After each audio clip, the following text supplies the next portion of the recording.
Hi all, എല്ലാവർക്കും നമസ്കാരം. Jio technical എഞ്ചിനീയറിംഗിൻ്റെ പുതിയ സെഷൻ നമ്മൾ തുടങ്ങുകയാണ്. സോ കഴിഞ്ഞ 2 ക്ലാസ്സുകളായിട്ട് നമ്മൾ ഡിസ്കസ് ചെയ്തിരുന്നത് ഇൻഡെക്സ് പ്രോപ്പർട്ടീസ് ഓഫ് സോയിൽ ആയിരുന്നു. സോ ഇൻഡെക്സ് പ്രോപ്പർട്ടീസ് നമ്മൾ സോയിലിനെ ക്ലാസിഫൈ ചെയ്യാനാണെന്നും എഞ്ചിനീയറിംഗ് പ്രോപ്പർട്ടീസിന്റെ അപ്രോക്സിമേറ്റ് ഐഡിയ കിട്ടാനാണെന്ന് പറഞ്ഞു.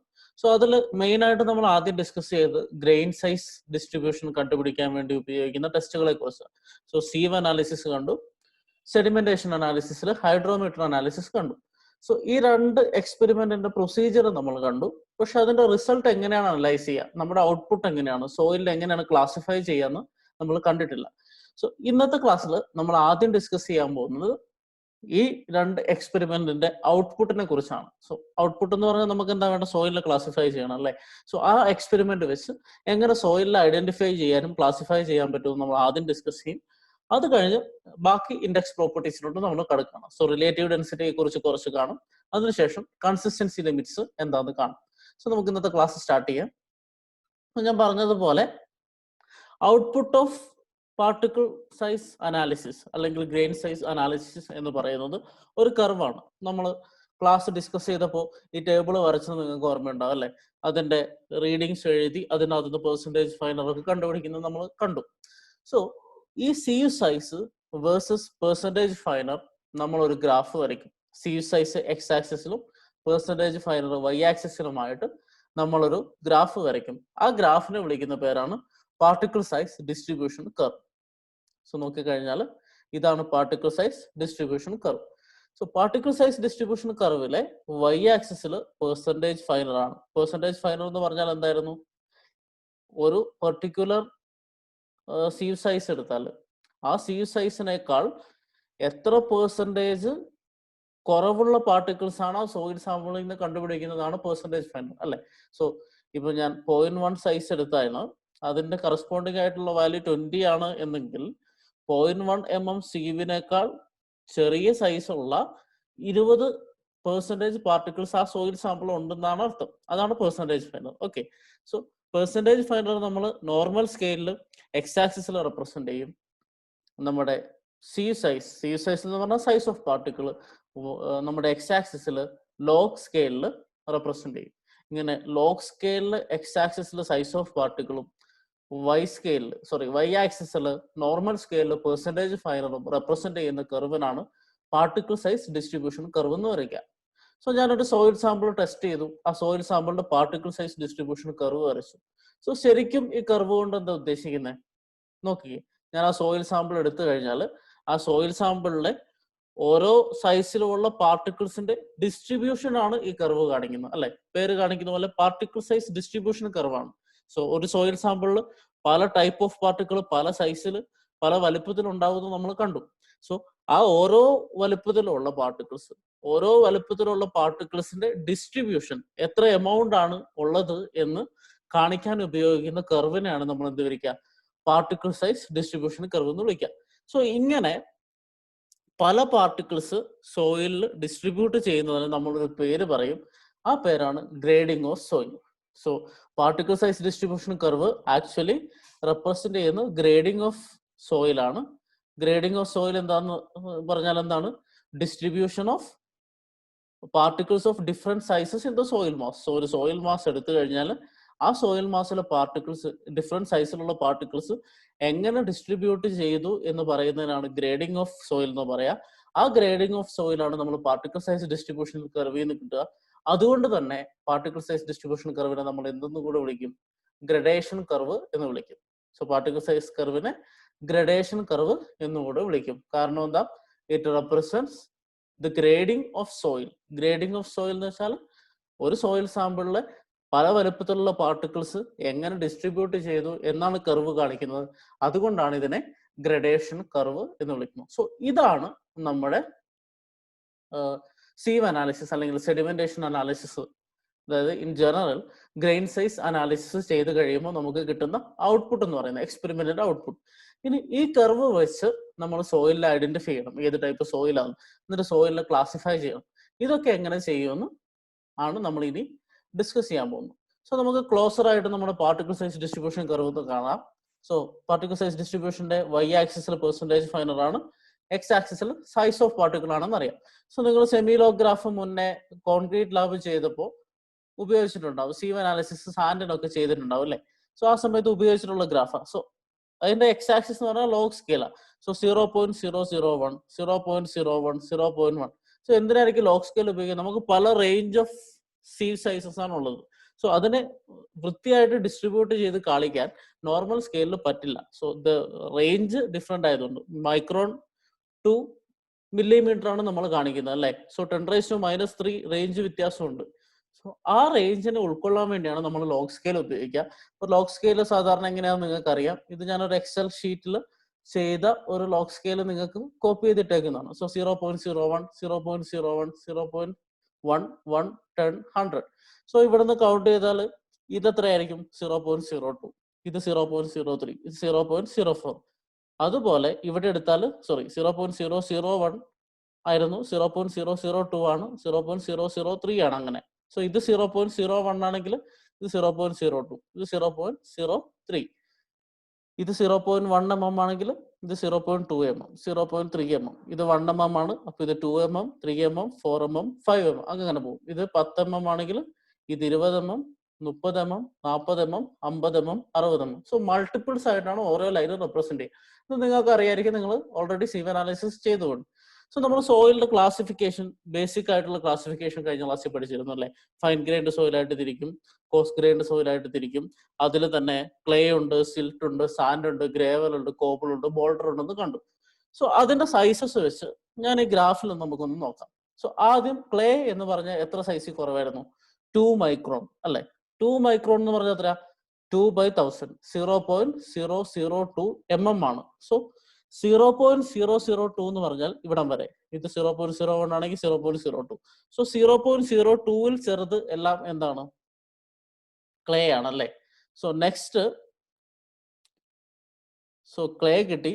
0.002 to 0.7075 അല്ലെ? 75 മൈക്രോൺ വരെ ഫൈൻ ഗ്രൈൻഡ് സോയിലാണ്. സോ 75 മൈക്രോൺ എന്ന് പറഞ്ഞാൽ ഇവിടെ തൊട്ട് 7ാമത്തെ ഡിവിഷൻ കഴിഞ്ഞിട്ടുള്ള പകുതി. സോ 0.075, 0.075 mm സൈസ് വരെ സിൽട്ട് ആണ്.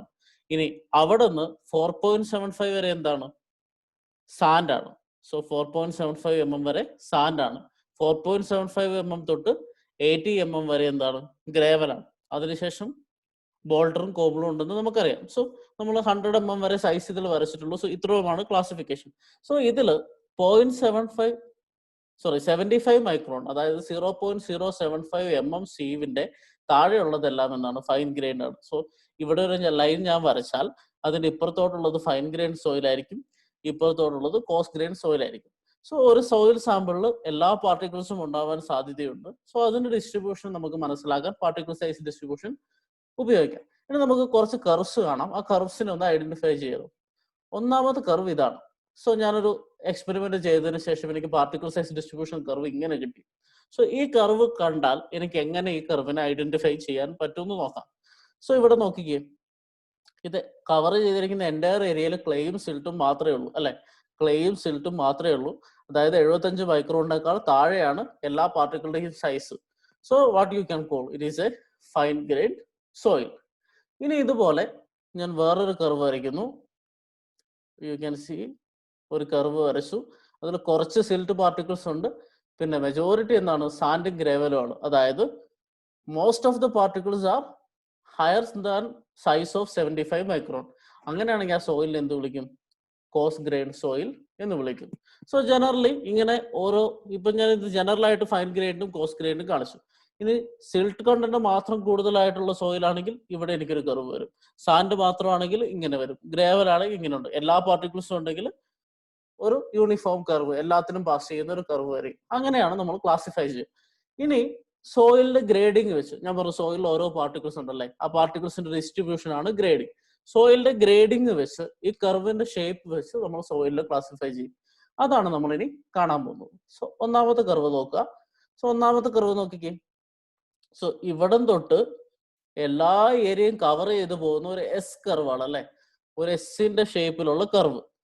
സോ ഇങ്ങനെ എല്ലാ ഏരിയയും കവർ ചെയ്യുന്നു എന്ന് പറഞ്ഞ അർത്ഥം, ആ സോയിൽ സാമ്പിൾ എടുത്താൽ സോയിൽ സാമ്പിളിൽ എല്ലാ ടൈപ്പ് പാർട്ടിക്കിൾസും ഉണ്ടെന്ന് അർത്ഥം. സോ ഇവിടം തൊട്ട് ഇവിടം വരെ എല്ലാ ഏരിയയും കവർ ചെയ്തു. സോ സോയിലിൽ ക്ലേ ഉണ്ട്, സിൽട്ട് ഉണ്ട്, സാൻഡ് ഉണ്ട്, ഗ്രേവൽ ഉണ്ട്. സോ എല്ലാ ടൈപ്പ് ഓഫ് പാർട്ടിക്കിൾസും ആ സോയിലുണ്ട്. സോയിലിൽ എല്ലാ ടൈപ്പ് ഓഫ് പാർട്ടിക്കിൾസും ഉണ്ടെങ്കിൽ അതിന്റെ ഗുണം എന്തായിരിക്കും? ആ സോയിലിന്റെ വോയിഡ്സ് അങ്ങോട്ടും ഇങ്ങോട്ടും ഫിൽ ആവില്ല. ഒരേ സൈസ് പാർട്ടിക്കിൾ ആണെങ്കിൽ അത് തമ്മിൽ അടുക്കി വെക്കുമ്പോൾ അതിന്റെ സൈസ് സെയിം ആയതുകൊണ്ട് ഇടയ്ക്ക് ഒരുപാട് സ്പേസസ് ഉണ്ടാവും. സോ വോയിഡ് റേഷ്യോ കൂടുതലായിരിക്കും. സോ എല്ലാ പ്രോപ്പർട്ടീസും അതിന് കുറവായിരിക്കും. പക്ഷെ എല്ലാ സൈസും ഉള്ള പാർട്ടിക്കിൾ ആണെങ്കിൽ അത് പരസ്പരം അഡ്ജസ്റ്റഡ് ആയിട്ട് അതിന് വോയിഡ് റേഷ്യോ കുറവായിരിക്കും, കൂടുതൽ സ്ട്രെങ്ത് ഉണ്ടാവും. സോ ഇങ്ങനെയുള്ള സോയിലിനെ നമ്മൾ വിളിക്കുന്ന പേരാണ് well graded soil. Okay, so ഒരു സോയിൽ എസ് ഷേപ്പ് കർവ് ഉണ്ടെങ്കിൽ അത് എല്ലാ സൈസിലും ഉള്ള പാർട്ടിക്കിൾസ് അതിൻ്റെ അകത്ത് ഉണ്ടാവും. അങ്ങനത്തെ സോയിലിനെ നമ്മൾ വിളിക്കുന്ന പേരാണ് വെൽ ഗ്രേഡഡ് സോയിൽ. സോ അടുത്ത ടൈപ്പ് നമുക്കൊന്ന് നോക്കാം. അടുത്ത ടൈപ്പ് നോക്കിക്കേ, ഇവിടെ നിന്ന് സ്റ്റാർട്ട് ചെയ്തു ഒരു പെർട്ടിക്കുലർ ഏരിയയിൽ കൂടെ കവർ ചെയ്തിട്ട് അവിടെ തന്നെ എൻഡ് ചെയ്യുന്നു. സോ ഇപ്പൊ നോക്കിയാൽ നിങ്ങൾക്കറിയാം ഇത് സാൻഡിന്റെ ഏരിയയിൽ മാത്രമേ ഉള്ളൂ. അതിൽ തന്നെ സാൻഡിന്റെ ഒരു പെർട്ടിക്കുലർ സൈസിൽ മാത്രം, നമുക്ക് വേണമെങ്കിൽ ഫൈൻ സാൻഡ് എന്ന് വിളിക്കാം അല്ലെ. സോ ഫൈൻ സാൻഡിന്റെ ഏരിയയിൽ മാത്രമേ ഉള്ളൂ. അതായത് ആ സോയിൽ സാമ്പിൾ എടുത്താലും ആ സോയിൽ സാമ്പിളിലെ പാർട്ടിക്കിൾസിനൊക്കെ ഓൾമോസ്റ്റ് ഈക്വൽ സൈസ് ആണ്. എന്ന് വെച്ചാൽ എല്ലാ പാർട്ടിക്കിൾ സൈസസും ആ സോയിൽ സാമ്പിളിൽ ഇല്ല. അതിലുള്ള പാർട്ടിക്കിൾസിന് ഓൾമോസ്റ്റ് ഈക്വൽ സൈസ് ആണ്. സോ എല്ലാ പാർട്ടിക്കിൾസും ഓൾമോസ്റ്റ് ഈക്വൽ സൈസ് ആണെങ്കിൽ അങ്ങനെയുള്ള സോയിൽ സാമ്പിൾ നമ്മൾ വിളിക്കുന്ന പേരാണ് uniformly graded soil sample. So ഒരു സ്റ്റീപ്പ് കർവ് ആണെങ്കിൽ അതിന്റെ അർത്ഥം ആ സോയിൽ സാമ്പിളിൽ ഒരേ ടൈപ്പ് സോയിൽ പാർട്ടിക്കിൾസ് ആണ് ഉള്ളത്. അങ്ങനെയുള്ള സോയിൽ സാമ്പിൾസിനെ നമ്മൾ എങ്ങനെ വിളിക്കും? യൂണിഫോംലി ഗ്രേഡഡ് സോയിൽ സാമ്പിൾ എന്ന് വിളിക്കും. ഇനി അടുത്തത് വേറൊരു ടൈപ്പ് കർവ് നമുക്ക് നോക്കാം. സോ ഇങ്ങനെ ഒരു കർവ്. സോ ഈ കർവിന്റെ പ്രത്യേകത എന്താ? ഇവിടം തൊട്ട് ഇവിടം വരെ പാർട്ടിക്കിൾസ് ഉണ്ട്. അത് കഴിഞ്ഞ് ഒരു പെർട്ടിക്കുലർ ഏരിയ എത്തുമ്പോൾ ഒരു സ്ട്രേറ്റ് ലൈൻ പോലെ കാണാം അല്ലെ. ഒരു ഹംപ് ഉണ്ട് ഇവിടെ. അത് കഴിഞ്ഞിട്ട് പിന്നെ ഇൻക്രീസ് ചെയ്യും. ഇതിന്റെ അർത്ഥം നമ്മൾ ക്യൂമുലേറ്റീവ് പെർസെന്റേജ് ഫൈനറും എടുക്കുന്ന അല്ലെ. സോ കൂടിക്കൂടി വരുമ്പോ ഒരു വാല്യൂ റിപ്പീറ്റ് ചെയ്യാന്ന് പറഞ്ഞാൽ എന്താ? ആ ഒരു പെർട്ടിക്കുലർ സൈസ് റേഞ്ചിൽ അതിന്റെ വാല്യൂ 0 ആയിരുന്നു. അതായത് മുകളിലത്തെ വാല്യൂവിന്റെ അഡീഷൻ മാത്രമേ ഇപ്പൊ വരുള്ളൂ. സോ ഇവിടെ വരെ ഞാൻ കൂട്ടിക്കൊണ്ട് വന്ന സൈസസ് മാത്രമേ ഇവിടെ ഉള്ളൂ. സോ ദാറ്റ് മീൻസ് ഇത്രയും സൈസസ് മിസ്സിംഗ് ആണ്. സോ ഇങ്ങനെ ഒരു സോയിൽ സാമ്പിളിൽ ഒരു particular range of sizes missing ആണെങ്കിൽ, സോ ഇങ്ങനെ ഒരു സോയിൽ സാമ്പിളിൽ ഒരു particular ranges of sizes missing ആണെങ്കിൽ അതിനെ ഞാൻ എന്ത് വിളിക്കും? ഗ്യാപ് ഗ്രേഡഡ് സോയിൽ സാമ്പിൾ എന്ന് വിളിക്കും. സോ ഗ്യാപ് ഗ്രേഡഡ് എന്ന് പറഞ്ഞാൽ എന്താ? ഒരു സോയിൽ സാമ്പിൾ എടുത്തു കഴിഞ്ഞാൽ ആ സോയിൽ സാമ്പിളിലെ പാർട്ടിക്കിൾസ് അനലൈസ് ചെയ്ത് കഴിയുമ്പോൾ ഒരു പെർട്ടിക്കുലർ റേഞ്ച് ഓഫ് പാർട്ടിക്കിൾസ് മാത്രം മിസ്സിംഗ് ആണ്. സോ ആ കർവിന് ഒരു ഹംപ് ഉണ്ട്. അങ്ങനെയാണെങ്കിൽ അതിന് ഗ്യാപ് ഗ്രേഡഡ് അല്ലെങ്കിൽ സ്കിപ്പ് ഗ്രേഡഡ് എന്ന് വിളിക്കും. സോ യൂണിഫോംലി ഗ്രേഡഡും ഗ്യാപ് ഗ്രേഡഡിന്റെ പ്രത്യേകത എന്താ?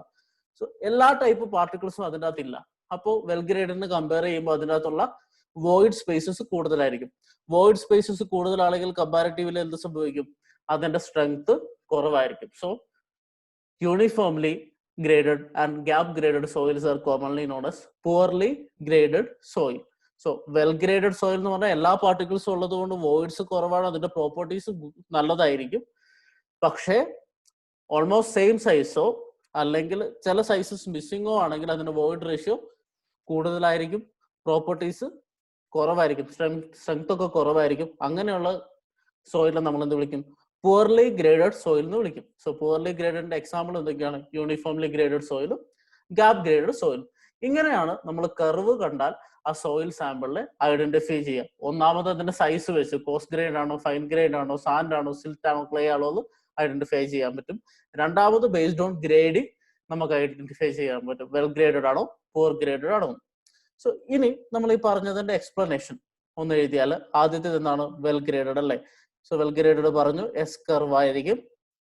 എസ് കർവ് ആവുന്നത് കൊണ്ട് all sizes of particles in good proportion, എല്ലാ size of പാർട്ടിക്കിളും അതിലുണ്ടാവും in good proportions. അങ്ങനെയുള്ള സോയിൽ സാമ്പിളിന്റെ ലെസർ വോയിഡ് ആയിരിക്കും, സ്ട്രെങ്ത് കൂടുതലായിരിക്കും. So these are well graded soil represented in curve A. So next one is uniformly graded soil. So uniformly graded soil നമ്മൾ എന്താന്ന് പറഞ്ഞു? ഒരു steep curve ആണ് അല്ലെ. So ഇവിടെ നോക്കിക്കഴിഞ്ഞാൽ ഒരു സ്റ്റീപ്പ് കർവ് ആണ് യൂണിഫോംലി ഗ്രേഡഡ് സോയിലിൽ. സോ അതിന്റെ പ്രത്യേകത എന്താ? പാർട്ടിക്കിൾസ് ഒക്കെ സെയിം സൈസ് ആയിരിക്കും. സെയിം സൈസ് ആയതുകൊണ്ട് വോയിഡ്സ് കൂടുതലായിരിക്കും. So it is poorly graded. Last one gap graded or skip graded soil എന്ന് വെച്ചാൽ എന്തായിരുന്നു? ഒരു ഹംപ് ഉള്ള കർവ്. സോ ഇങ്ങനെ നമ്മൾ നേരത്തെ കണ്ടിട്ടില്ല ഒരു കർവ്, ആ കർവാണ് ഹംപ് ഉള്ള കർവ് ഓർ ഗ്യാപ് ഗ്രേഡഡ് സോയിലിന്റെ കർവ്. സോ ഗ്യാപ് ഗ്രേഡഡിന്റെ പ്രത്യേകത എന്താ? ചില ഇന്റർമീഡിയറ്റ് പാർട്ടിക്കിൾസ് മിസ്സിംഗ് ആയിരിക്കും. ഇവിടെ നിങ്ങൾക്ക് ഇമേജ് കാണാം. ചില ഇന്റർമീഡിയറ്റ് പാർട്ടിക്കിൾസ് മിസ്സിംഗ് ആണെങ്കിൽ അത് ഗ്യാപ് ഗ്രേഡഡ് സോയിലാണ്. സോ അതിൽ വോയിഡ് റേഷ്യോ കൂടുതലായിരിക്കും. So it is poorly graded. ഇങ്ങനെയാണ് ഒരു പാർട്ടിക്കിൾ സൈസ് ഡിസ്ട്രിബ്യൂഷൻ കർവ് വെച്ച് നമ്മൾ സോയിൽ പാർട്ടിക്കിൾസിനെ ഐഡന്റിഫൈ ചെയ്യാം. സോ ഇൻഡെക്സ് പ്രോപ്പർട്ടീസിന്റെ പ്രധാന ഉദ്ദേശം എന്തായിരുന്നു? Identify and classification of soil ആണ്. സോ നമ്മൾ ഐഡന്റിഫിക്കേഷൻ ചെയ്തു, ഒരു കർവ് കണ്ടാൽ ഇതാണ് ഷേപ്പ് വെക്കുന്നത് നമുക്ക് ഏകദേശം ഇങ്ങനെ മനസ്സിലാവും. ഇനി നമുക്ക് വേണ്ട ക്ലാസിഫിക്കേഷൻ ആണ്. സോ സോയിലിനെ ക്ലാസിഫൈ ചെയ്യുന്നതിന് മുൻപ് നമ്മൾ കുറച്ച് ടേംസ് അറിഞ്ഞിരിക്കണം. ആ ടേംസ് ആണ് നമ്മൾ ഇനി ഡിസ്കസ് ചെയ്യാൻ പോകുന്നത്. അതിൽ ഒന്നാമത്തത് D10. സോ D10 എന്താണ്? D10 എന്ന് നമുക്ക് നോക്കാം. സോ ഞാൻ ഈ പെർസെൻറ്റേജ് ഫൈനലിൽ 10 എന്ന് പറഞ്ഞൊരു പെർസെൻറ്റേജ് ഉണ്ടല്ലേ, ആ 10% ഒരു ലൈൻ വരച്ച് അതിനെ എക്സ് ആക്സിസിലോട്ട് പ്രൊജക്ട് ചെയ്തു. 10% ലൈൻ വരച്ച് കർവിലോട്ട് ലൈൻ വരച്ച് അതിനെ എക്സ് ആക്സിസിലോട്ട് പ്രൊജക്ട് ചെയ്തു. സോ അപ്പോൾ കിട്ടുന്ന സൈസ് ഓഫ് പാർട്ടിക്കിൾ ആണ് D10. ഓക്കെ, അതായത് 10% പെർസെൻറ്റേജ് ഫൈനലിന് കറസ്പോണ്ടിങ് ആയിട്ടുള്ള സൈസ് ഓഫ് പാർട്ടിക്കിൾ ആണ് എന്ത്? D10 എന്ന് പറയാം. സോ നമുക്ക് ഏത് പെർസെൻറ്റേജ് ഫൈനർ എടുത്താലും ഈ കർവിലോട്ട് പ്രൊജക്ട് ചെയ്ത് അതിന് കറസ്പോണ്ടിങ് ആയിട്ടുള്ള സൈസ് കിട്ടും. സോ 1 mm സൈസിന് കറസ്പോണ്ടിങ് ആയിട്ട് ഇപ്പൊ നോക്കിക്കേ, 1 mm സൈസ് എടുത്താൽ 50% ഫൈനർ. അതിന്റെ അർത്ഥം എന്താ? 1 mm സൈസിനേക്കാൾ കുറവുള്ള 50% പാർട്ടിക്കിൾസ് ഉണ്ട്. അതുപോലെ ഈ 10% കറസ്പോണ്ടിങ് ആയിട്ടുള്ള സൈസ് ഓഫ് പാർട്ടിക്കിൾസ്. സോ എത്ര സൈസ് ഓഫ് പാർട്ടിക്കിൾ 10%-ത്തേക്കാൾ കുറവ് ഉണ്ട്, ആ 10% കുറവുള്ള പാർട്ടിക്കിൾസിന്റെ സൈസ് എത്രയാണ് എന്നാണ് നമ്മൾ D10 എന്നുകൊണ്ട് ഉദ്ദേശിക്കുക. സോ ഇവിടെ നോക്കിക്കേ, സോ എൻ്റയർ സോയിൽ സാമ്പിളിലെ 10% പാർട്ടിക്കിൾസ്, എൻ്റയർ സോയിൽ സാമ്പിളിലെ 10% പാർട്ടിക്കിൾസ് ഈ പറയുന്ന സൈസിനേക്കാൾ ചെറുതാണ്. ഓക്കെ, സോ D10 എന്ന് പറയുന്ന പെർട്ടിക്കുലർ സൈസ് ഇപ്പൊ അറൌണ്ട് 0.1 0.2 ഇടയ്ക്ക് 0.2 0.12 0.13 എന്നൊക്കെ നമുക്ക് പറയാം ഗ്രാഫിൽ. സോ 0.13 എന്ന് പറയുന്ന സൈസിലുള്ള പാർട്ടിക്കിൾസിനേക്കാൾ 0.13 പാർട്ടിക്കിൾ സൈസിനേക്കാൾ കുറവുള്ളത് 10% പാർട്ടിക്കിൾസ് ആണ് ഈ entire soil sample. Okay, so 90% പാർട്ടിക്കിൾസിനും ആ സൈസിനേക്കാൾ കൂടുതൽ സൈസ് ആണ് ഈ സോയിൽ സാമ്പിളിൽ ഉള്ളത്. സോ അങ്ങനെയുള്ള പാർട്ടിക്കിൾ സൈസിനെയാണ് നമ്മൾ D10 എന്ന് വിളിക്കുക. Only 10% of the particles in the entire soil mass is lesser than this size. അതുകൊണ്ട് ഇതിനെ എന്ത് വിളിക്കുന്നു? എഫക്റ്റീവ് സൈസ് എന്ന് വിളിക്കുന്നു. So D10 is also called as effective size of soil sample. So ഇതാണ് എഫക്റ്റീവ് സൈസ്. നമ്മൾ അടുത്തത് ഒരു ടേം പഠിക്കാൻ പോകുന്നത് D60 ആണ്. സോ നമ്മൾ 10% കറസ്പോണ്ടിങ് ആയിട്ട് കണ്ടുപിടിച്ചതുപോലെ അടുത്തത് 60% കറസ്പോണ്ടിങ് ആയിട്ട് വരിക. സോ 60% കർവിലോട്ട് പ്രൊജക്ട് ചെയ്തു, അതിന് കറസ്പോണ്ടിങ് ആയിട്ടുള്ള സൈസ് ഓഫ് പാർട്ടിക്കിൾ എടുത്തു കഴിഞ്ഞാൽ ആ പാർട്ടിക്കിൾ സൈസിനെ നമ്മൾ വിളിക്കുന്ന പേരാണ് D60. D60ന്റെ അർത്ഥം എന്താ? ഞാൻ ആ സോയിൽ സാമ്പിൾ എടുത്താൽ D60 എന്ന് പറയുന്ന സൈസിനേക്കാൾ ചെറുതായിട്ട് 40% പാർട്ടിക്കിൾസേ ഉള്ളൂ, 60% പാർട്ടിക്കിൾസിനും D60യേക്കാൾ കൂടുതൽ സൈസാണ്. സോ D60 എന്ന് പറയുന്നത് ഒരു പെർട്ടിക്കുലർ സൈസ് ഓഫ് പാർട്ടിക്കിൾ ആണ് അല്ലെ. ആ പെർട്ടിക്കുലർ സൈസ് ഓഫ് പാർട്ടിക്കിളിനേക്കാൾ കൂടുതൽ സൈസുള്ള 60% പാർട്ടിക്കിളും കുറവ് സൈസുള്ള 40% പാർട്ടിക്കിളും ഉണ്ടെന്നാണ് D60 എന്നുകൊണ്ട് ഉദ്ദേശിക്കുക. So 60% of the particles are lesser than this size. അടുത്തത് മൂന്നാമതൊരു വാല്യൂ കൂടെ നമ്മൾ പഠിക്കുകയാണ് D30. D30 എന്ന് പറഞ്ഞാൽ 30 കർവിലോട്ട് പ്രൊജക്ട് ചെയ്യുക, അത് താഴോട്ട് എക്സ് ആക്സിസിലോട്ട് പ്രൊജക്ട് ചെയ്താൽ കിട്ടുന്ന സൈസ് ഓഫ് പാർട്ടിക്കിൾ ആണ് D30. D30 എന്ന് പറഞ്ഞാൽ 30% of this particles are lesser than this size. So 60 പറഞ്ഞ പോലെ അല്ലെ, ഈ ഇങ്ങനെ ഒരു സൈസ് എടുത്തു കഴിഞ്ഞാൽ D30 എന്ന് പറഞ്ഞാൽ കറസ്പോണ്ടിങ് ഒരു സൈസ് ഉണ്ടാവും, ഇവിടെ നിങ്ങൾക്ക് കൗണ്ട് ചെയ്താൽ കിട്ടും. ആ സൈസസിനേക്കാൾ കുറവുള്ള 30% പാർട്ടിക്കിൾസ് ആണ് ആ സോയിൽ സാമ്പിളിൽ ഉള്ളത്. സോ അത് റെപ്രസെന്റ് ചെയ്യുന്ന വാല്യൂ ആണ് D30. സോ ഈ D30 D60യും D30യും വെച്ച് നമ്മൾ കുറച്ച് കോഎഫിഷ്യൻസ് പഠിക്കും. ആ കോഎഫിഷ്യൻസ് പഠിച്ചാണ് നമ്മൾ സോയിലിനെ വീണ്ടും ഐഡന്റിഫൈ ചെയ്യുകയും ക്ലാസിഫൈ ചെയ്യുകയും ഒക്കെ ചെയ്യുക. സോ ആ കോഎഫിഷ്യൻസ് ഏതൊക്കെയാന്ന് നോക്കാം. അതിൽ ഒന്നാമത്തത് കോഎഫിഷ്യന്റ് ഓഫ് യൂണിഫോമിറ്റി. സോ പേര് പറഞ്ഞാൽ അറിയാം, യൂണിഫോമിറ്റി അല്ലെ, എന്തോ ഒരു യൂണിഫോംനെസ്സിനെ കുറിച്ചാണ് പറയാൻ പോകുന്നത്. ആ കോഎഫിഷ്യന്റ് എന്ന് മനസ്സിലാവും. സോ കോഎഫിഷ്യന്റ് ഓഫ് യൂണിഫോമിറ്റിന്റെ മാത്തമാറ്റിക്കൽ എക്സ്പ്രഷൻ എന്താണെന്ന് വെച്ചാൽ ഇത് റെപ്രസെന്റ് ചെയ്യുന്ന CU എന്നാണ്. So it is represented as d60/d10. നമ്മൾ നേരത്തെ കണ്ട d60, d10, d30 d60/d10 റേഷ്യോനെയാണ് എന്ന് പറയാ coefficient of uniformity. So coefficient of uniformity represents the uniformity of particles present in the soil sample. So നമ്മുടെ സോയിൽ സാമ്പിൾ എടുത്താൽ ആ soil സാമ്പിളിലെ particle സൈസിന്റെ യൂണിഫോമിറ്റിനെ represent ചെയ്യാനാണ് coefficient of uniformity ഉപയോഗിക്കുക. So in other words it indirectly represents the shape. അല്ലെങ്കിൽ ആ shape നമ്മൾ ആ curve എടുത്തിട്ട് 2 പോയിന്റിന്റെ അടുത്ത് അതിന്റെ റേഷ്യോ എടുത്താൽ അതിന്റെ അർത്ഥം എന്താ, അതൊരു സ്ലോപ്പ് ആണല്ലേ. സോ ആ സ്ലോപ്പ് എന്ന് വെച്ചാൽ കർവ് എങ്ങനെ ഇരിക്കുന്നു എന്നുള്ള ഐഡിയ കിട്ടും. So it actually represents the uniformity of particles present in the soil sample. എങ്ങനെയാണ് യൂണിഫോമിറ്റി റെപ്രസെന്റ് ചെയ്യാൻ നമുക്ക് നോക്കാം.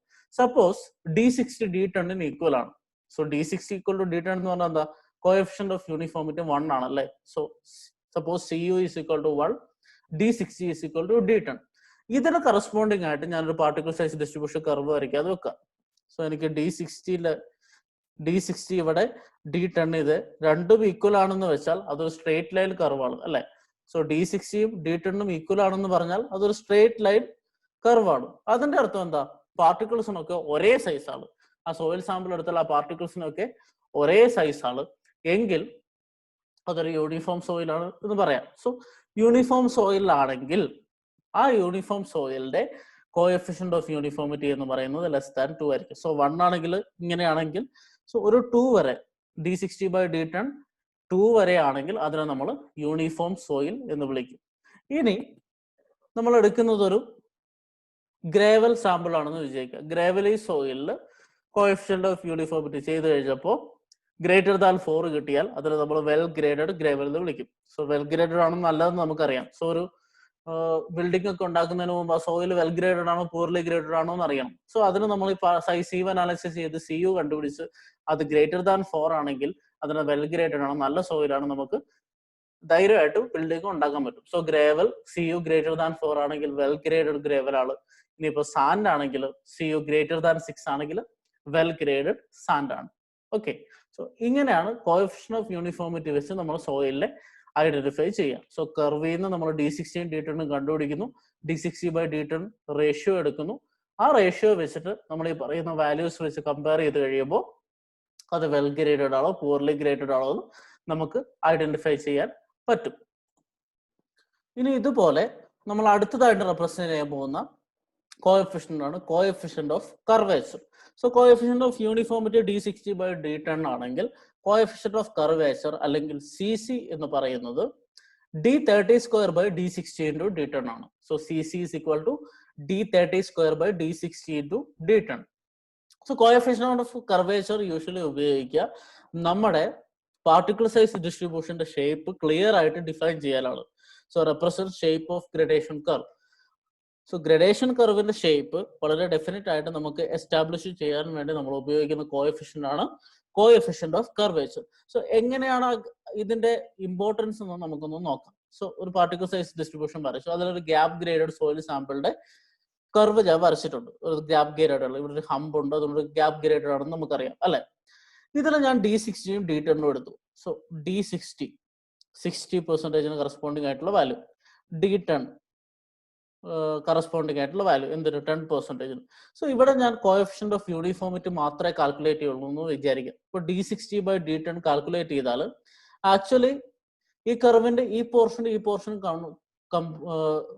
അത് കൺസിഡർ ചെയ്തു, പക്ഷെ ഇതിന്റെ ഇടയ്ക്ക് എന്താ സംഭവിക്കുന്നതെന്ന് ആ വാല്യൂസ് പറയുന്നില്ല അല്ലെ.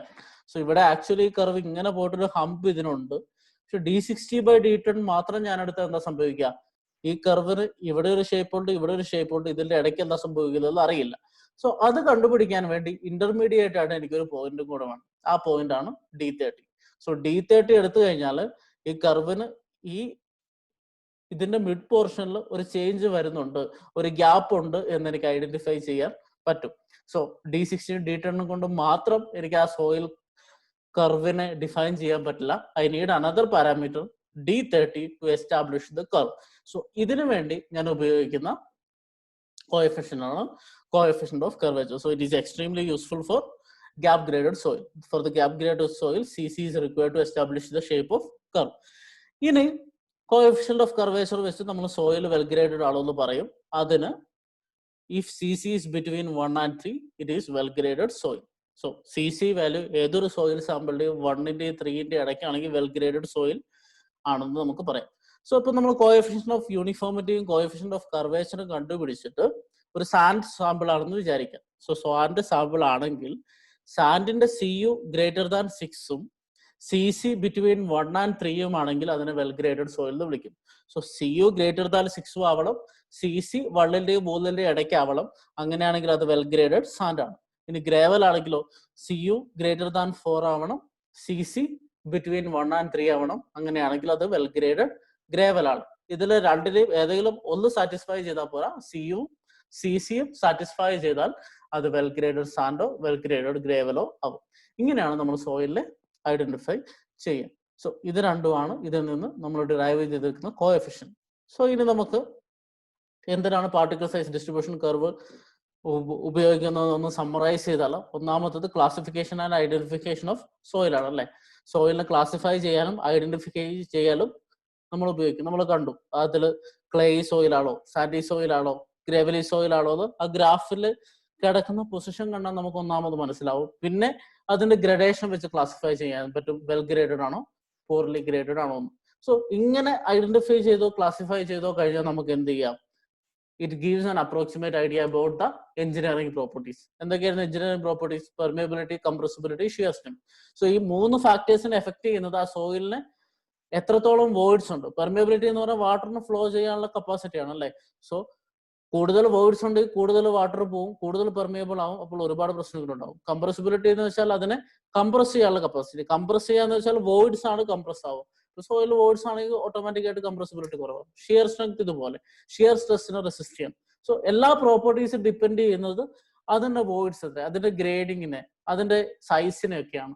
സോ നമ്മളൊരു സീവ് അനാലിസിസ് ചെയ്ത് കഴിഞ്ഞാൽ, സീവ് അനാലിസിസ് ചെയ്ത സോയിലിനെ ക്ലാസിഫൈ ചെയ്ത് കഴിഞ്ഞാൽ നമുക്ക് ഏകദേശം ഐഡിയ കിട്ടും അത് നല്ല സോയിലാണോ മോശം സോയിലാണോ എന്ന്, ബേസ്ഡ് ഓൺ ദിസ് എഞ്ചിനീയറിംഗ് പ്രോപ്പർട്ടീന്റെ അപ്രോക്സിമേറ്റ് എസ്റ്റിമേഷൻ. സോ ഇതിനു വേണ്ടിയാണ് നമ്മൾ പാർട്ടിക്കിൾ സൈസ് ഡിസ്ട്രിബ്യൂഷൻ കർവ് ഉപയോഗിക്കുക. സോ നമ്മൾ ഈ 2-3 ക്ലാസ്സുകളിലായിട്ട് നമ്മൾ ആദ്യത്തെ ഇൻഡെക്സ് പ്രോപ്പർട്ടി ഡിസ്കസ് ചെയ്തു. Index property which is particle size distribution അല്ലെങ്കിൽ ഗ്രെയിൻ സൈസ് ഡിസ്ട്രിബ്യൂഷൻ. അടുത്ത ഇൻഡെക്സ് പ്രോപ്പർട്ടി നമ്മൾ കണ്ടത് റിലേറ്റീവ് ഡെൻസിറ്റി ആയിരുന്നു. സോ റിലേറ്റീവ് ഡെൻസിറ്റി എന്ന് വെച്ചാൽ തന്നെ ഒരു കമ്പാരിസൺ ആണ്. എന്തിനാണ് റിലേറ്റീവ് ഡെൻസിറ്റി കണ്ടുപിടിക്കുന്നതെന്നാണ് നമ്മൾ ആദ്യം ഡിസ്കസ് ചെയ്യുക. സോ ഞാനൊരു സ്ട്രക്ചർ ഇവിടെ കളിച്ചിട്ടുണ്ട്. ആ സ്ട്രക്ചർ ഒരു സോയിലിന്റെ മുകളിൽ കൺസ്ട്രക്ട് ചെയ്യുന്നു. ഇവിടെ ഒരു സോയിൽ ഉണ്ട്, ആ സോയിലിന്റെ മുകളിൽ സ്ട്രക്ചർ കൺസ്ട്രക്ട് ചെയ്തു. ഇങ്ങനെയുള്ളൊരു സോയിൽ സാമ്പിൾ എടുത്തു കഴിഞ്ഞാൽ ആ സോയിൽ സാമ്പിളിന് വോയിഡ്സ് വളരെ കുറവാണെന്ന് വിചാരിക്കാം. സോയിൽ സാമ്പിളിൽ വോയിഡ്സ് വളരെ കുറവാണെങ്കിൽ ഈ സ്ട്രക്ചർ അതിന്റെ മുകളിൽ ബിൽഡ് ചെയ്ത് കഴിയുമ്പോൾ ആ സോയിൽ കംപ്രസ് ചെയ്യുന്നത് വളരെ കുറവായിരിക്കും. സോയിൽ കംപ്രസ് ചെയ്ത് ബിൽഡിംഗ് താഴുന്നതിനാണ് നമ്മൾ സെറ്റിൽമെന്റ് എന്ന് വിളിക്കുക. സോ വളരെ ക്ലോസ്ലി പ്ലേസ്ഡ് ആയിട്ടുള്ള സോയിൽ ഗ്രെയിൻസ് ഉള്ള ഒരു സ്ഥലത്ത് നമ്മൾ ബിൽഡിംഗ് കൺസ്ട്രക്ട് ചെയ്താൽ എന്താണ് പറ്റുക, സെറ്റിൽമെന്റ് ലെസ് ആയിരിക്കും. ഇനി വേറൊരു കേസ് എടുത്തു, അവിടെ സ്പേസ് വളരെ കൂടുതലാണ്, അവിടെ ഞാൻ ബിൽഡിംഗ് പണിതാൽ എന്ത് സംഭവിക്കും, ബിൽഡിംഗ് സെറ്റിൽമെന്റ് കൂടുതലാവും. അപ്പൊ ചിലപ്പോ ഡിഫറൻഷ്യൽ സെറ്റിൽമെന്റ് ഒക്കെ ആണെങ്കിൽ എന്ത് സംഭവിക്കും, ആ ബിൽഡിംഗ് കൊളാപ്സ് ചെയ്യാൻ സാധ്യതയുണ്ട്. So if there is plenty of space the building will be having higher settlement. So usually നമ്മളൊരു ബിൽഡിംഗ് ഡിസൈൻ ചെയ്യുമ്പോൾ ആ ഡിസൈനിന്റെ ബിൽഡിങ്ങിന്റെ സെറ്റിൽമെന്റിന് നമ്മളൊരു ലിമിറ്റ് വെക്കും, ഒരു പെർമിസിബിൾ ലിമിറ്റ് വെക്കും. സോ ആ പെർമിസിബിൾ ലിമിറ്റിന് ഉള്ളിലായിരിക്കണം ആ സോയിലിന്റെ മുകളിൽ ബിൽഡിംഗ് കൺസ്ട്രക്ട് ചെയ്യുമ്പോൾ ആ സോയിലിന്റെ സെറ്റിൽമെന്റ്. സോ സോയിലിന്റെ സെറ്റിൽമെന്റ് അറിയണമെങ്കിൽ എന്തറിയണം നമുക്ക്, സോ ആ ലിമിറ്റിനുള്ളിൽ നമുക്ക് ആ സെറ്റിൽമെന്റ് ലിമിറ്റ് ചെയ്യണമെങ്കിൽ നമുക്ക് എന്തറിയണം, ആ സോയിൽ എത്രത്തോളം ഡെൻസ് ആണെന്ന് അറിയണം അല്ലെ. അത് ഡെൻസ് ആണോ അതോ ഒരുപാട് സ്പേസസ് അതിനുള്ളിലുണ്ടോ എന്നറിയണം. So when we are going to design a building on a soil sample, we should know the denseness of soil. ഈ ഡെൻസ്നെസ്സിനെ റെപ്രസെന്റ് ചെയ്യാൻ ഉപയോഗിക്കുന്ന വാക്കാണ് റിലേറ്റീവ് ഡെൻസിറ്റി അല്ലെങ്കിൽ density index. So measure of denseness is known as relative density or density index. So density index അല്ലെങ്കിൽ relative density ഡെൻസ്നെസ്സിനെയാണ് ഉദ്ദേശിക്കുന്നതെന്ന് പറഞ്ഞു. So സോയിലിന്റെ ഡെൻസ്നെസ് എന്ന് പറഞ്ഞാൽ എന്താ, അതിന്റെ ഉള്ളിലുള്ള വോയിഡ്സ് എത്രയുണ്ട്. സോ വോയിഡ്സ് കൂടി കഴിഞ്ഞാൽ അത് അങ്ങോട്ടും ഇങ്ങോട്ടും ഒരുപാട് ദൂരത്തിലായിരിക്കും ഡെൻസിറ്റി, ഡെൻസ്നെസ് കുറവായിരിക്കും അല്ലെ. സോ സോയില് വോയിഡ് കുറവാണെങ്കിൽ ഓരോ പാർട്ടിക്കിൾസും അടുത്തടുത്തായിരിക്കും, അതിന്റെ ഡെൻസ്നെസ് കൂടുതലായിരിക്കും. സോ ഏത് ഒരു വാല്യൂ ആയിരിക്കും റിലേറ്റീവ് ഡെൻസിറ്റിനെ എഫക്ട് ചെയ്യുക? വോയിഡ് റേഷ്യോ ആയിരിക്കും അല്ലെ. സോ റിലേറ്റീവ് ഡെൻസിറ്റിന്റെ ഇക്വേഷൻ ഇതാണ്. Relative density is represented as dr or id. Density index അല്ലെങ്കിൽ റിലേറ്റീവ് ഡെൻസിറ്റി ആണ്. The equation is Emax minus E divided by Emax minus E minimum. Emax minus E divided by Emax minus E minimum into 100. ഇതാണ് relative density അല്ലെങ്കിൽ density index. ഇതില് Emax എന്ന് പറഞ്ഞാൽ, നമുക്ക് ആദ്യം E എന്ന് തുടങ്ങാം. ഞാൻ ഫീൽഡിൽ പോയിട്ട് ഒരു സോയിൽ സാമ്പിൾ എടുത്തു. ആ സോയിൽ സാമ്പിൾ എടുത്തു കഴിഞ്ഞാൽ ആ സോയിൽ സാമ്പിളിന്റെ ഫീൽഡ് കണ്ടീഷനിലുള്ള വോയിഡ് റേഷ്യോ ആണ് എന്ത്? ഇ എന്ന് പറയാം. നമ്മൾ ഫീൽഡ് ഡെൻസിറ്റിയെ കുറിച്ച് പഠിച്ചിരുന്നു ഫസ്റ്റ് ക്ലാസ്സിൽ അല്ലെ. ഫീൽഡ് ഡെൻസിറ്റി എന്ന് പറഞ്ഞാൽ എന്തായിരുന്നു? നമ്മളൊരു സൈറ്റിൽ പോയിട്ട് അവിടുന്ന് സോയിൽ എടുത്തു കഴിഞ്ഞ് അതിന് കോർക്കട്ടർ വഴിയോ സാൻഡ് റീപ്ലേസ്മെന്റ് വഴിയോ കണ്ടുപിടിക്കുന്ന ഡെൻസിറ്റി, അതായത് ഫീൽഡിൽ ഇരിക്കുന്ന കണ്ടീഷനിലുള്ള സോയിലിന്റെ ഡെൻസിറ്റിയാണ് ഫീൽഡ് ഡെൻസിറ്റി. അതുപോലെ ഫീൽഡിലുള്ള കണ്ടീഷനിൽ സോയിലിന്റെ വോയിഡ് റേഷ്യോ ആണ് എന്ത്? ഈ ഇ എന്ന് റെപ്രസെന്റ് ചെയ്തിരിക്കുന്ന വോയിഡ് റേഷ്യോ. ഇനി ആ സോയിൽ സാമ്പിൾ, സെയിം സോയിൽ സാമ്പിളിന് അതിന്റെ ഏറ്റവും ലൂസസ്റ്റ് സ്റ്റേറ്റ് എന്ന് പറഞ്ഞാൽ മാക്സിമം അതിന് അറ്റൈൻ ചെയ്യാവുന്ന വോയിഡ് റേഷ്യോയിലുള്ള, ലൂസ് ആകും തോറും വോയിഡ് റേഷ്യോ കൂടുകയാണല്ലേ. സോ ഏറ്റവും ലൂസസ്റ്റ് ആയിട്ടുള്ള സ്റ്റേറ്റിലുള്ള വോയിഡ് റേഷ്യോ ആണ് ഏറ്റവും കൂടുതലുള്ള മാക്സിമം. ആ മാക്സിമം വോയിഡ് റേഷ്യോനെ നമ്മൾ റെപ്രസെന്റ് ചെയ്യുന്നതാണ് ഈ മാക്സ്. അടുത്തത് ഇതേ സോയിൽ സാമ്പിൾ ഏറ്റവും ഡെൻസസ്റ്റ് ആയിട്ടുള്ള സ്റ്റേറ്റ് ആണ്. അതിനെ നമ്മൾ കോമ്പാക്ട് ചെയ്ത് ഏറ്റവും ഡെൻസസ്റ്റ് ആയിട്ടുള്ള സ്റ്റേറ്റിലാക്കി കഴിഞ്ഞാൽ ആ അവസ്ഥയിലുള്ള അതിന്റെ വോയിഡ് റേഷ്യോ ആണ് ഈ മിനിമം. സോ ഡെൻസ് ആകും തോറും വോയിഡ് റേഷ്യോ കുറയും, വോയിഡ്സ് കുറയും. സോ ആ അവസ്ഥയിലുള്ള വോയിഡ് റേഷ്യോ ആണ് ഈ minimum. So e max minus e by e max minus e minimum into 100 ചെയ്താൽ നമുക്ക് ഡെൻസിറ്റി ഇൻഡെക്സ് കിട്ടും. സോ ഡെൻസിറ്റി ഇൻഡെക്സും റിലേറ്റീവ് ഡെൻസിറ്റി എന്ന് പറയുന്നത് എന്താണ്? ഒരു ഇൻഡെക്സ് പ്രോപ്പർട്ടിയാണ്. ഇൻഡെക്സ് പ്രോപ്പർട്ടി എന്തിനാ ഉപയോഗിക്കാം? സോയിലിനെ ക്ലാസിഫൈ ചെയ്യാൻ അല്ലെങ്കിൽ ഐഡന്റിഫൈ. ഒരു ഗ്രൂപ്പ് ഓഫ് സോയിൽ കണ്ടാൽ അതിന്റെ റിലേറ്റീവ് ഡെൻസിറ്റി അറിയുമെങ്കിൽ നമുക്ക് അതിനെ ഗ്രൂപ്പ് ചെയ്യാൻ പറ്റും. സോ അതൊരു ക്ലാസിഫിക്കേഷൻ ആണ് അല്ലേ. സോ ആ ക്ലാസിഫിക്കേഷൻ ആണ് നമ്മൾ ഇനി കാണാൻ പോകുന്നത്. So relative density less than 15% ആണെങ്കിൽ സോയിൽ വെരി ലൂസ് ആണ്. 15 to 35% ആണെങ്കിൽ ലൂസ് ആണ്. 35 to 65% ആണെങ്കിൽ മീഡിയം ഡെൻസ് ആണ്. 65 to 85% ആണെങ്കിൽ ഡെൻസ് ആണ്. ഗ്രേറ്റർ ദാൻ 85% ആണെങ്കിൽ വെരി ഡെൻസ് ആണ്. ഇങ്ങനെയാണ് റിലേറ്റീവ് ഡെൻസിറ്റി വെച്ച് നമ്മൾ സോയിലിനെ ക്ലാസിഫൈ ചെയ്യും. നമുക്ക് ഇതിന്റെ എക്സ്പെരിമെന്റ് ഉണ്ട്, പക്ഷെ സിലബസിൽ അത് ഡിസ്കസ് ചെയ്തില്ല. So we are not going to discuss about the experiment to find out relative density. So നമ്മൾ റിലേറ്റീവ് ഡെൻസിറ്റി കണ്ടു, ഗ്രെയിൻ സൈസ് ഡിസ്ട്രിബ്യൂഷൻ കണ്ടു. നമ്മൾ അടുത്തത് ഡിസ്കസ് ചെയ്യാൻ പോകുന്നത് next index property which is consistency limit. So എന്താണ് consistency എന്ന് പറഞ്ഞുകൊണ്ടാണ് നമ്മൾ സ്റ്റാർട്ട് ചെയ്യാൻ പോകുന്നത്. സോ നമ്മൾ ഡിസ്കസ് ചെയ്യാൻ പോകുന്നത് കൺസിസ്റ്റൻസി ലിമിറ്റ്. സോ ആദ്യം എന്താണ് കൺസിസ്റ്റൻസി? സോ കൺസിസ്റ്റൻസി എന്ന് പറഞ്ഞാൽ it is the resistance to deformation. So യൂണിവേഴ്സിലെ ഏത് ഒബ്ജക്റ്റ് എടുത്താലും അതിനൊരു റെസിസ്റ്റൻസ് ഉണ്ടാവും അല്ലെ. നമ്മൾ എന്തെങ്കിലും ഫോഴ്സ് അപ്ലൈ ചെയ്താൽ അതായിരിക്കുന്ന സ്റ്റേറ്റിൽ നിന്ന് മാറാനുള്ള ടെൻഡൻസി അതിന് കുറവാണ്. So that will exert A resistance. ഇതുപോലെ സോയിൽ സാമ്പിളിൽ നമ്മൾ ഒരു ഫോഴ്സ് അപ്ലൈ ചെയ്ത് കഴിഞ്ഞാൽ അത് ഡീഫോം ചെയ്യാതിരിക്കാനുള്ള അതിന്റെ റെസിസ്റ്റൻസിനാണ് നമ്മൾ എന്ത് വിളിക്കുക? കൺസിസ്റ്റൻസി എന്ന് പറയാം. ഈ കൺസിസ്റ്റൻസി എന്ന വാക്ക് നമ്മൾ യൂഷ്വലി ഉപയോഗിക്കുക ഫൈൻ ഗ്രൈൻഡ് സോയിലാണ്. അതിന്റെ കാരണം എന്താണെന്ന് വെച്ചാൽ ഫൈൻ ഗ്രൈൻഡ് ചാർജ്ഡ് ആണെന്ന് പറഞ്ഞു. ഈ ഫൈൻ ഗ്രൈൻഡും വാട്ടറും ഉള്ളപ്പോൾ, വാട്ടർ എന്ന് വെച്ചാൽ എന്താണ്? ഒരു പോളാർ കോമ്പൗണ്ട് ആണ് അല്ലെ. H+ OH- ഉണ്ട്, ഇതിന് ചാർജ് ഉണ്ട്. സോ അത് രണ്ടും കമ്പൈൻ ചെയ്ത് ലെയർ ബൈ ലെയർ ആയിട്ട് സ്ലൈഡ് ചെയ്യാനുള്ള സാധ്യതയുണ്ട്. എന്തിനാ? Fine grained soil. അതുകൊണ്ടാണ് നമ്മൾ ക്ലേ ഒക്കെ മോൾഡ് ചെയ്യാൻ പറ്റുന്നത്. കാരണം എന്താ? വാട്ടർ അബ്സോർബ് ചെയ്യുമ്പോൾ അതിനൊരു ക്യാരക്ടറിസ്റ്റിക് പ്ലാസ്റ്റിസിറ്റി എന്ന് നമുക്ക് പറയും. അതിന് ഏത് ഷേപ്പിലോട്ടും മോൾഡ് ചെയ്യാൻ പറ്റും. സോ വാട്ടറിന്റെ എമൗണ്ട് വെച്ച് അല്ലെങ്കിൽ വാട്ടറിന്റെ പ്രസൻസ് കൊണ്ടാണ് നമ്മൾ ഈ ഫൈൻ ഗ്രൈൻഡ് സോയിലിന്റെ കൺസിസ്റ്റൻസിക്ക് വ്യത്യാസം വരും. സോ കൺസിസ്റ്റൻസി എന്ന് വെച്ചാൽ റെസിസ്റ്റൻസ് ടു ഡീഫോർമേഷൻ ആണ്. സോ അതിന്റെ പ്രധാന കോസ് എന്ന് പറയുന്നത് ആ സോയിൽ സാമ്പിളിലുള്ള അല്ലെങ്കിൽ എസ്പെഷ്യലി ഫൈൻ ഗ്രൈൻഡ് സോയിൽ സാമ്പിളിലുള്ള വാട്ടർ കണ്ടന്റ് ആണ്. So the major fact that depends on the consistency of fine grained soil is water content of the soil. So നമ്മൾ പഠിക്കുന്ന കൺസിസ്റ്റൻസി ലിമിറ്റിന് വേറൊരു പേര് കൂടി ഉണ്ട്, അറ്റർബർഗ് ലിമിറ്റ്സ് എന്ന് പറയും. സോ ആൽബർട്ട് അറ്റർബർഗ് എന്ന് പറയുന്ന ഒരു സയന്റിസ്റ്റ് അദ്ദേഹം ഒരു അഗ്രികൾച്ചറൽ എഞ്ചിനീയർ ആയിരുന്നു.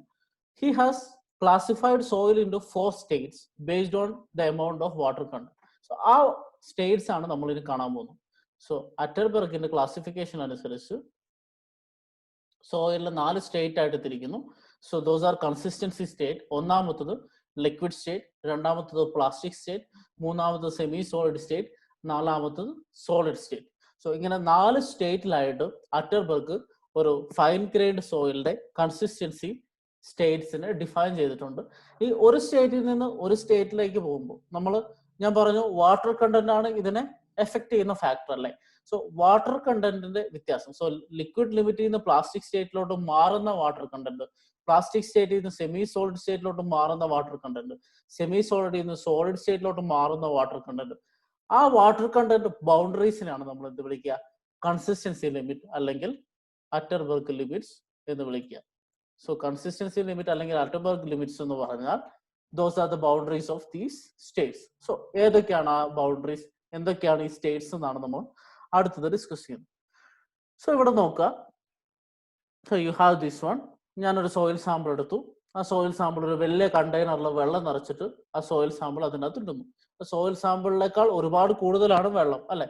എന്നിട്ട് ഞാനൊരു സസ്പെൻഷൻ, നമ്മൾ ഹൈഡ്രോമീറ്റർ അനാലിസിസ് ഓർമ്മയുള്ള 1000 ml ഒരു സസ്പെൻഷൻ ഉണ്ടാക്കി, അതുപോലെ ഒരു വലിയ ബീക്കറിൽ സോയിൽ എടുത്തിട്ട് ഒരു സസ്പെൻഷൻ ഉണ്ടാക്കി എന്ന് വിചാരിക്കും. ഓക്കെ, ഇത് ഞാൻ എടുത്ത് പുറത്തോട്ട് ഒഴുക്കി കഴിഞ്ഞാൽ എന്താ സംഭവിക്കുക?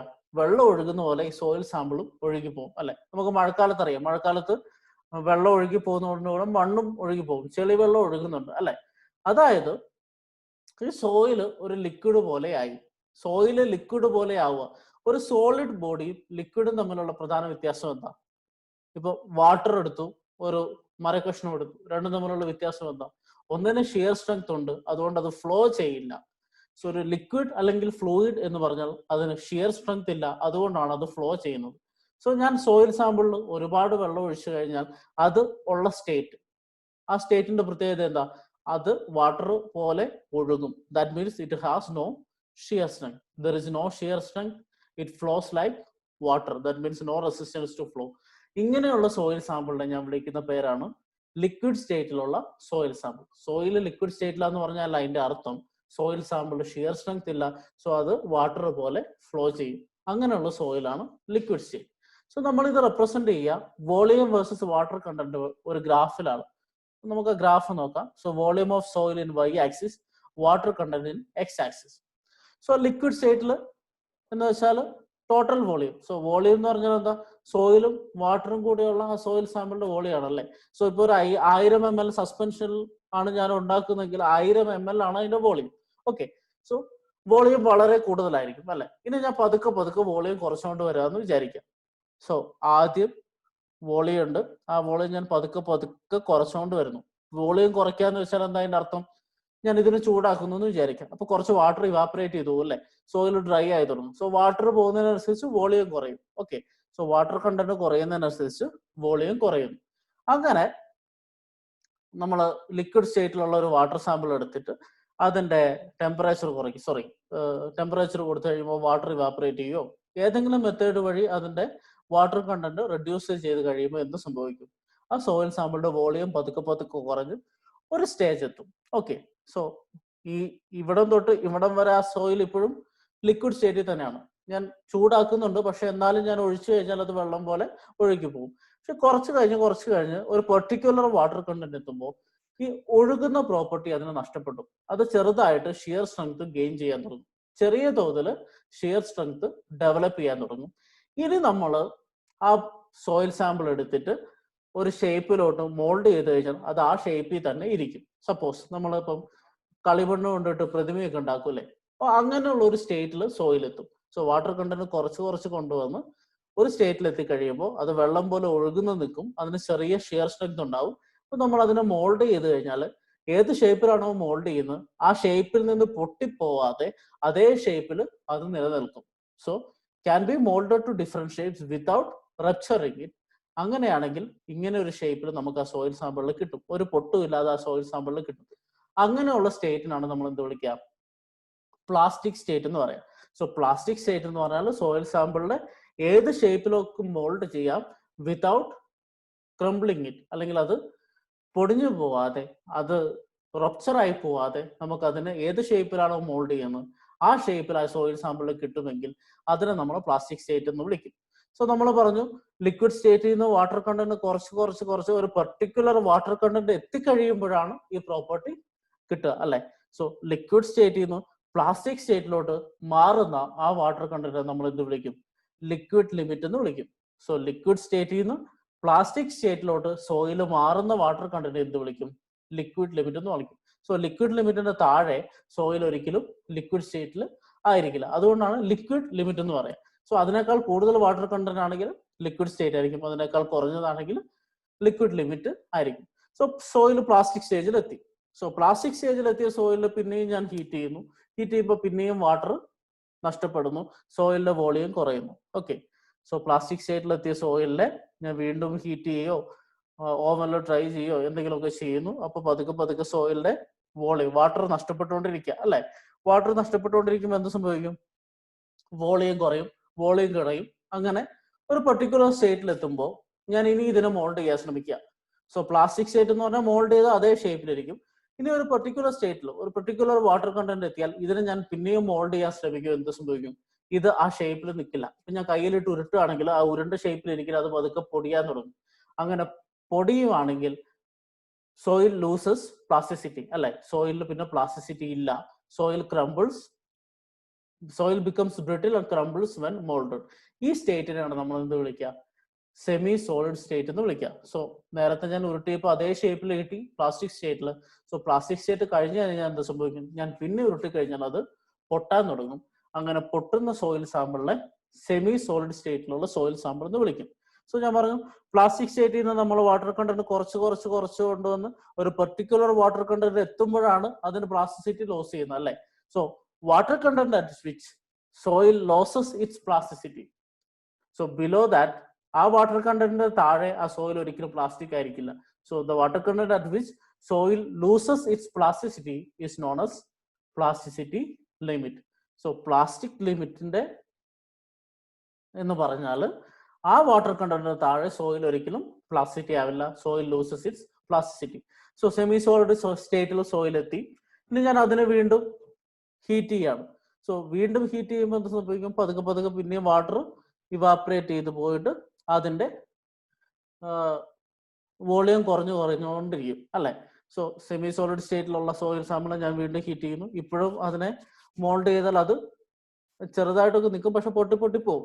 സോ അങ്ങനെയുള്ള ഒരു സ്റ്റേറ്റിൽ ഞാൻ പിന്നെയും വാട്ടർ കണ്ടന്റ് കുറച്ച് കൊണ്ടുവരുന്നു. വാട്ടർ കണ്ടന്റ് കുറയ്ക്കുമ്പോൾ വോളിയം കുറയ്ക്കും. എന്നിട്ട് ഒരു സ്റ്റേറ്റിൽ എത്തിക്കഴിഞ്ഞാൽ പിന്നെ എനിക്ക് അതിന്റെ വോളിയം റെഡ്യൂസ് ചെയ്യാൻ പറ്റില്ല. സോ വാട്ടറും ഉണ്ടാവും, പിന്നെ പതുക്കെ അതിൻ്റെ അത് എയർ വരും. സോ വാട്ടർ എസ്കേപ്പ് ചെയ്യുന്ന പോലെ എയർ പതുക്കെ അതിൻ്റെ അകത്തോട്ട് വരും. സോയിൽ ഡ്രൈ ചെയ്യാൻ തുടങ്ങും. അങ്ങനെ സോയിൽ ഡ്രൈ ചെയ്യാൻ തുടങ്ങുന്ന നമുക്ക് വോളിയം കുറയ്ക്കാൻ പറ്റാത്ത എയർ സോയിലിലോട്ട് വരുന്ന അവസ്ഥയ്ക്ക് നമ്മൾ എന്ത് വിളിക്കും? സോളിഡ് സ്റ്റേറ്റ് എന്ന് പറയും. So soil starts to dry, air fills the voids and cannot be compressed further, then it is no longer fully saturated. അത് നമ്മൾ കാണും, soil is no longer fully saturated. അങ്ങനെയുള്ള കേസിനാണ് നമ്മൾ എന്ത് വിളിക്കുക? സോളിഡ് സ്റ്റേറ്റ് എന്ന് വിളിക്കുക. സോ സെമി സോളിഡ് സ്റ്റേറ്റിൽ നിന്ന് സോളിഡ് സ്റ്റേറ്റ് ആവുന്ന വാട്ടർ കണ്ടന്റിന് നമ്മൾ എന്ത് പറയും? ഷ്രിങ്കേജ് ലിമിറ്റ് എന്ന് പറയും. ആ ഷ്രിങ്കേജ് ലിമിറ്റിന് താഴെ സോയില് സെയിം കോൺസ്റ്റന്റ് വോളിയം ആയിരിക്കും. സോ ഷ്രിങ്കേജ് ലിമിറ്റിന് താഴെ സോയിലിന് പിന്നെ കംപ്രസ് ചെയ്യാൻ പറ്റത്തില്ല. സോ അതിനേക്കാൾ കുറവ് വാട്ടർ കണ്ടന്റ് ആണെങ്കിൽ സോയില് സെയിം വോളിയം ആയിരിക്കും. സോ ഇനി ഷ്രിങ്കേജ് ലിമിറ്റിന്റെ മുകളിലോട്ട് വാട്ടർ ആഡ് ചെയ്ത് കഴിഞ്ഞാൽ എന്ത് സംഭവിക്കും? സോയിലിന്റെ വോളിയം കൂടിക്കൊണ്ടേയിരിക്കും. സോ ഷ്രിങ്കേജ് ലിമിറ്റിന് പല രീതിയിൽ നമുക്ക് ഡെഫിനിഷൻ കൊടുക്കാം. ഒന്ന്, the minimum water content in which soil can be fully saturated. അതൊരു ഡെഫിനിഷൻ. രണ്ടാമത്തത്, maximum water content below which soil cannot be compressed. Soil ഇനി കംപ്രസ് ചെയ്യാൻ പറ്റത്തില്ല, അതിന് അറ്റൈൻ ചെയ്യാൻ പറ്റുന്ന ഏറ്റവും മിനിമം വോളിയത്തിൽ എത്തിക്കഴിഞ്ഞാൽ അതിനെയാണ് ഷ്രിങ്കേജ് ലിമിറ്റ് എന്ന് വിളിക്കുക. അല്ലെങ്കിൽ it is the boundary between semi solid state and solid state. ഇനി നമ്മൾ പറഞ്ഞു അല്ലേ, soil is no longer fully saturated. അതെന്താണെന്ന് നമുക്കൊന്ന് നോക്കാം. സോ ഞാനിവിടെ ലിക്വിഡ് സ്റ്റേറ്റിലുള്ള ഒരു സോയിൽ സാമ്പിൾ എടുത്തു എന്ന് വിചാരിക്കുക. സോ അതിനെ ഞാൻ 1 എന്ന് വിളിച്ചു. ആ സോയിൽ സാമ്പിൾ എടുത്തു.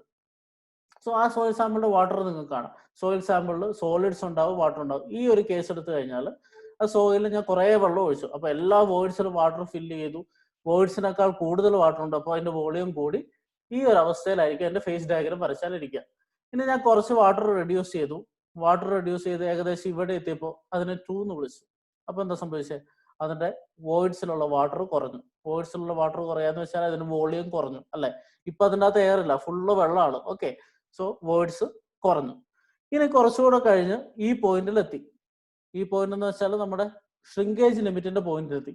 ഷ്രിങ്കേജ് ലിമിറ്റിന്റെ പോയിന്റിൽ എത്തിയാൽ എന്താ സംഭവിക്കാം?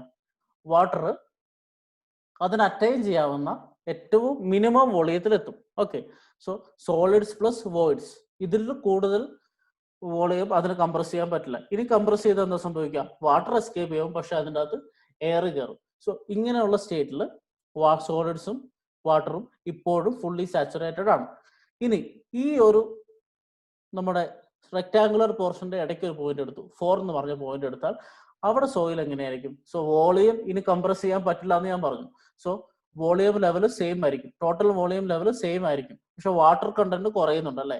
വാട്ടർ ഡ്രൈ ചെയ്യുമ്പോൾ വാട്ടർ കണ്ടന്റ് കുറയും. ആ കുറയുന്ന സ്ഥലത്തോട്ട് എയർ കയറും. സോ അതൊരു 3 ഫേസ് സിസ്റ്റം ആവും, സോളിഡ്സ് വാട്ടർ എയർ. സോ ഇവിടെ കണ്ടോ, ഈ പോയിന്റ് എത്തിയപ്പോൾ ഇത് ഫുള്ളി സാച്ചുറേറ്റഡ് ആണോ? അല്ല. സോ ഈ പോയിന്റ് എത്തിയപ്പോൾ അത് ഫുള്ളി സാച്ചുറേറ്റഡ് ആണ്. ഈ ഫുള്ളി സാച്ചുറേറ്റഡ് കണ്ടീഷൻ കഴിഞ്ഞ് അതിന്റെ വാട്ടർ കണ്ടന്റ് കുറച്ചാൽ അതിന്റെ വോളിയം കുറയല്ല ചെയ്യുക, പക്ഷെ എന്താ ചെയ്യുക? വാട്ടർ നഷ്ടപ്പെടും. ആ വാട്ടർ നഷ്ടപ്പെടുന്ന ഏരിയയിലോട്ട് എയർ കയറും. സോ 3 ഫേസ് സിസ്റ്റം ആവും. So it is no longer fully saturated. അതാണ് നമ്മൾ ഈ പോയിന്റ് പറഞ്ഞ no longer fully saturated. So intermediate point എടുത്താൽ സോളിഡ്സ് ഉണ്ട്, വാട്ടർ ഉണ്ട്, എയർ ഉണ്ട്. ഇനി ലാസ്റ്റ് പോയിന്റ് എടുത്തു, അതായത് വാട്ടർ കണ്ടന്റ് 0 ആയാൽ സോയിൽ ഈസ് ഡ്രൈ അല്ലെ. സോളിഡ്സും എയറും മാത്രം, എല്ലാ വാട്ടറും നഷ്ടപ്പെട്ടാൽ എയറും സോളിഡ്സും മാത്രം ഉണ്ടാവും, പക്ഷെ അപ്പോഴും വോളിയം സെയിം ആയിരിക്കും. സോ ഇത് ഓപ്പോസിറ്റ് ആയിട്ട് പറഞ്ഞ് ഞാനൊരു ഡ്രൈ സോയിൽ എടുത്തു. ആ ഡ്രൈ സോയിൽ ആദ്യം വാട്ടർ ഒഴിക്കുന്നു. വാട്ടർ ഒഴിച്ചു കഴിഞ്ഞിട്ട് വാട്ടർ, നാലാമത്തെ കേസിൽ വാട്ടർ ഒഴിച്ചു. അങ്ങനെ വാട്ടർ ഒഴിച്ച് അതിന്റെ മാക്സിമം വോളിയത്തിൽ വെള്ളം ഒഴിച്ചു. ഇനി മാക്സിമം വോളിയത്തിൽ വെള്ളം ഒഴിക്കാന്ന് വെച്ചാൽ വോയിഡ്സ് മുഴുവൻ വാട്ടറാൽ ഫില്ലായി. So it is fully saturated. ഇനി അടുത്ത സ്റ്റേജിൽ ഞാൻ കുറച്ചുകൂടെ വെള്ളം ഒഴിച്ചാൽ എന്താ സംഭവിക്കുക? ടോട്ടൽ വോളിയം ഇൻക്രീസ് ചെയ്യണം അല്ലെ. നമുക്ക് ഈ ഫിഗർ കണ്ടാൽ മനസ്സിലാവും. ടോട്ടൽ വോളിയം ഇൻക്രീസ് ചെയ്തു, അപ്പോഴും സോയിൽ എന്താണ്? ഫുള്ളി സാച്ചുറേറ്റഡ് ആണ്. ഇനി കുറച്ചുകൂടെ വെള്ളം ഒഴിച്ചാൽ അപ്പോഴും ടോട്ടൽ വോളിയം ഇൻക്രീസ് ചെയ്യുന്നു, സോയിൽ ഈസ് ഫുള്ളി സാച്ചുറേറ്റഡ്. ഇതാണ് സോയിലിന്റെ പല കണ്ടീഷൻ. സോ ഷ്രിങ്കേജ് ലിമിറ്റ് എന്ന് പറഞ്ഞാൽ ഈ ലിമിറ്റിന് താഴെ സോയിലിൽ പിന്നെ നമുക്ക് കംപ്രസ് ചെയ്യാൻ പറ്റില്ല. പിന്നെ എസ്കേപ്പ് ചെയ്യുന്ന വാട്ടറിന്റെ സ്ഥാനത്ത് മുഴുവൻ എയർ വരും. Air fils voids and it is the least possible volume that is attainable for that soil sample. അങ്ങനെയുള്ള സ്റ്റേറ്റിനാണ് നമ്മൾ എന്ത് പറയാ? സോളിഡ് സ്റ്റേറ്റ് എന്ന് വിളിക്കുക. സോ ഞാൻ പറഞ്ഞു, ലിക്വിഡ് സ്റ്റേറ്റിൽ നിന്ന് പ്ലാസ്റ്റിക് സ്റ്റേറ്റിലോട്ട് പോകുന്നത് ലിക്വിഡ് ലിമിറ്റ് ആണ്. പ്ലാസ്റ്റിക് സ്റ്റേറ്റിൽ നിന്ന് സെമി സോളിഡ് സ്റ്റേറ്റിലോട്ട് പോകുന്നത് പ്ലാസ്റ്റിക് ലിമിറ്റ് ആണ്. സെമി സോളിഡ് സ്റ്റേറ്റിൽ നിന്ന് സോളിഡ് സ്റ്റേറ്റിലോട്ട് പോകുന്നത് ഷ്രിങ്കേജ് ലിമിറ്റ് ആണ്. ഈ 3 ലിമിറ്റിനെയും കൂടെ നമ്മൾ ഒരുമിച്ച് വിളിക്കുന്ന പേരാണ് കൺസിസ്റ്റൻസി ലിമിറ്റ് അല്ലെങ്കിൽ Atterberg limits. So consistency limit or Atterberg limits എന്ന് പറഞ്ഞാൽ ലിക്വിഡ് ലിമിറ്റും plastic limit and shrinkage limit ആണ്. സോ ഇതിന്റെ ഡെഫിനിഷൻ നോക്കാം. ഒന്നാമത്തത് liquid limit. Liquid limit express ചെയ്യുക ഒന്നെങ്കിൽ LL or WL. So liquid limit എന്ന് പറഞ്ഞാൽ water content which soil changes from liquid state to plastic state. So നമ്മൾ കണ്ടു, ലിക്വിഡ് സ്റ്റേറ്റിൽ നിന്ന് പ്ലാസ്റ്റിക് സ്റ്റേറ്റിലോട്ട് സോയിൽ മാറുന്ന വാട്ടർ കണ്ടന്റിനെയാണ് ലിക്വിഡ് ലിമിറ്റ് എന്ന് വിളിക്കുക. Plastic limit represented as PL or WP എന്ന് വെച്ചാൽ water content below which soil stops behaving as A plastic material. So ഇനി നമ്മൾ മോൾഡ് ചെയ്ത് കഴിഞ്ഞാൽ സോയിൽ ഒരിക്കലും പ്ലാസ്റ്റിക് ആയിരിക്കില്ല, അത് പൊടിഞ്ഞു പോകും. അങ്ങനെയുള്ള വാട്ടർ കണ്ടന്റ് ആണെന്ന് വിളിക്കുക plastic limit. It is the boundary between plastic and semi solid state. Shrinkage limit എന്ന് പറഞ്ഞാൽ maximum water content below which reduction in water content will not cause decrease in volume of soil mass. നമ്മളിപ്പോൾ കണ്ടു. So ആ water കണ്ടന്റിന്റെ താഴെ നമ്മൾ water content കുറച്ചാലും total വോളിയത്തിൽ ഒരു വ്യത്യാസവും വരില്ല. സോയിൽ ഫുള്ളി സാച്ചുറേറ്റഡ് ആയിരിക്കില്ല. സോ 2 രീതിയിൽ ഡെഫിനേഷൻ ചെയ്യാം. Maximum water content below which reduction in water content will not cause decrease in volume. രണ്ടാമത്തെ ഡെഫിനേഷൻ എന്ന് പറയുന്നത് minimum water content below which adding water can make it fully saturated. So ആ water content താഴെ അത് fully saturated അല്ല, ആ water content മുകളിൽ ഇത് ഫുള്ളി സാച്ചുറേറ്റഡ് ആയിരിക്കും. It is A boundary between semi solid and solid state. ഇതാണ് consistency limit. ഇനി ഈ മൊഡ്യൂളിൽ ബാക്കിയുള്ളത് ഈ കൺസിസ്റ്റൻസി ലിമിറ്റ് ചെക്ക് ചെയ്യാനുള്ള എക്സ്പെരിമെന്റ്സ് ആണ്. ആ എക്സ്പെരിമെന്റ്സും കുറച്ച് കൺസിസ്റ്റൻസിയുമായി ബന്ധപ്പെട്ട കുറച്ച് ടേംസും നമ്മൾ അടുത്ത ക്ലാസ്സിൽ ഡിസ്കസ് ചെയ്യും. Thank you.